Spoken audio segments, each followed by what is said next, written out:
안녕하십니까. 제한의원 원장 박진영입니다. 오늘은 여러분들이 궁금해하실 만한 주제를 들고 왔어요. 한의원에 오시는 분들마다 다 물어보시는 게 있습니다. 그 중에 제일 많고 제일 반복적으로 우리가 설명을 하는 것들 중에 뭐냐면 침뜸 한약의 효과에 대해 다시 한번 설명을 해줬으면 하는 분들이 있어요. 우리 모두 다 양방약, 병원약이죠.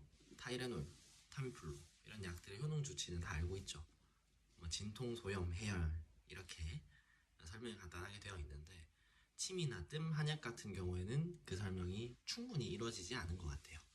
그래서 오늘 요거에 대해 간단하게 설명해보는 시간을 갖도록 하겠습니다. 일단은 침이랑 뜸이랑 한약이 있어요. 침부터 시작해볼까요? 침은 보통 급성기의 조절에 있어서 효과를 많이 봅니다. 침 같은 경우 전통적인 침법 기준으로는 아직 혈자리를 사용하는 침법을 씁니다. 혈자리를 자극을 해서 혈자리에 대한 조합으로 자극을 하시는 분들도 있고 강자극, 약자극, 방향 아니면 파동, 돌리는 횟수 등을 통해서 자극을 다르게 해서 활성도를 조절하는 겁니다. 과활성은 낮춰주고 저활성은 높여주는 식. 이런 식을 통해서 각자의 라인, 해당하는 근육, 장기 이런 식으로 작동을 전달하는 게 침의 효과고요. 그래서 보통 급성적인 통증, 위장의 대사 저하, 자율신경의 급성적인 불균형 같은 거를 맞추는 데 효과가 매우 좋습니다. 뜸은 어떨까요? 뜸은 바늘이 들어가는 게 아니고 쑥을 태우거나 요즘엔 기기구라는 게 있죠. 열을 혈자리 안에 전달하는 겁니다. 간단하게 열 에너지를 몸 안으로 집어넣는 거라고 생각을 하면 되는데 이거는 활성도의 조절이 안 되는 만성적인 혹은 많이 허약한 노인분들에 있어서 뜸 효과가 되게 좋은데요. 왜냐면 이거는 침의 한계라고도 할 수 있는데 침 같은 경우는 활성도를 조절을 하는 거예요. 한방적에서는 경락에 있는 기를 우리가 조절을 한다 얘기를 하는데 기를 조절하는 치료에서 기가 몸에 없으면 문제가 생깁니다. 침발이 안 듣고 침 효과가 안 되는 경우가 생겨요. 그래서 뜸 치료를 통해서 경락에 기, 가장 단순한 열 에너지를 풀어넣는 치료라고 생각을 하시면 됩니다. 침에 보완되는 술기라고 생각을 하시면 되겠네요. 그 다음 약은 내부 장기 조절에 사용되는 겁니다. 우리 보면 아까 계속 경락, 몸 바깥에 신경 활성도를 조절하고 이렇게 얘기를 했죠.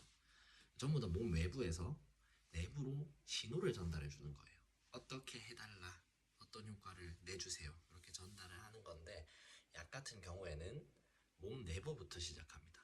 한약을 먹죠. 한약을 먹어서 장기 아니면 어떤 내장, 소화기관에 직접적으로 에너지를 전달하는 경우가 많습니다. 급성기에는 침이나 뜸 이런 종류의 치료로도 충분히 효과를 볼 수 있어요. 이게 만성기다. 간단하게 얘기하면 과사용으로 인해 이루어진 게 아닌 모든 질병에 있어서는 만성기가 껴있을 수밖에 없습니다. 생활 습관과 문제가 껴있으니까 그런 경우에는 내부부터 치료가 들어가는 방법이 필요를 하다는 거죠. 예시로 한번 알아볼게요. 급성적으로 자고 일어났어요. 목에 담이 걸렸다.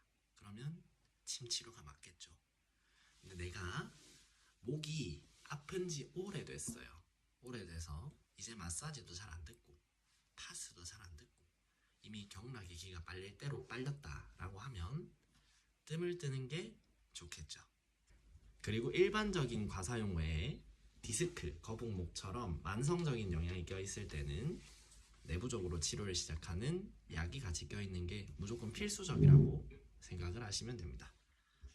그래서 급성기를 넘어선 염증 혹은 2주 이상 지속이 되는 통증들 아니면 내과적인 문제들 같은 경우에는 약이 들어가서 내부적으로 평형을 맞춰주는 효과가 필요하다. 이런 예시에는 약이 적당하다고 생각을 하시면 되겠네요.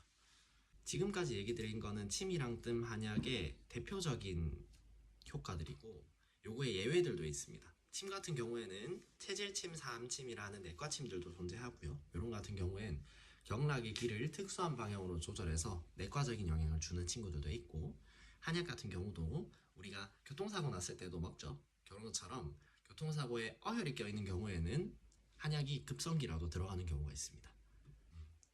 예전 얘기를 잠깐 하면 옛날에는 침을 놓는 의사, 약을 쓰는 의사, 음식 치료를 하는 의사가 세 개가 다른 부류로 오랫동안 지속이 되어 왔어요. 지금처럼 한 한의사가 모든 걸 진료하는 게 아니기 때문에 각자의 교류는 있었지만 이론이 따로 있었습니다. 그러다 보니까 침에서도 약에서도 서로의 한계를 극복하기 위해 노력했던 흔적들이 있기는 합니다. 침 같은 경우는 효과가 이틀, 3일에 걸쳐서 나타났다가 조금씩 떨어지는 경우가 있습니다. 상태가 심각하거나 만성적인 경우에는 이틀, 3일간의 효과로 치료 효과가 쌓이지 않는다고 표현을 하는데요. 그런 경우가 많습니다. 그런 경우에는 짧게라도 약을 같이 먹어주는 게 좋습니다. 한제, 두제, 한 달분이 아니더라도 3일, 5일, 7일 정도의 약을 같이 먹어주는 게 치료의 효과를 훨씬 더 높일 수 있는 방법입니다. 오늘은 여러분들한테 침뜸 한약에 대해서 얘기를 드렸는데 다른 한의학에 대한 궁금한 사항이나 이런 거 있으면 댓글에 남겨주시면 제가 여러분들한테 이해되기 쉽게 설명을 한번 해보도록 하겠습니다. 더 멋진 내일 위해 당신을 매일 건강하게 노력하는 제한의원의 박진영 원장이었습니다.